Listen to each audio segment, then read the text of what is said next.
how to fix can't use this folder to protect your privacy. Hey guys, in this video, I am going to show you how you can fix can't use this folder to protect your privacy.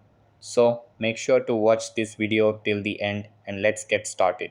So in order to fix can't use this folder to protect your privacy, you have to follow these steps.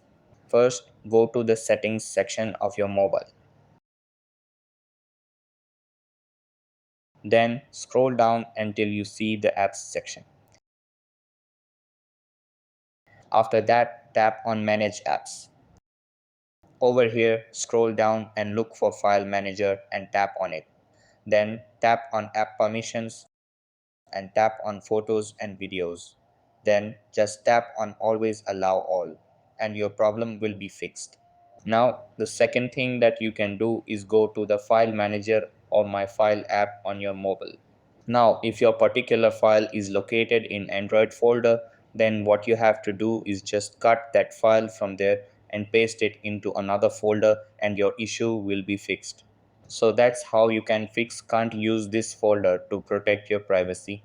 That's all for this video.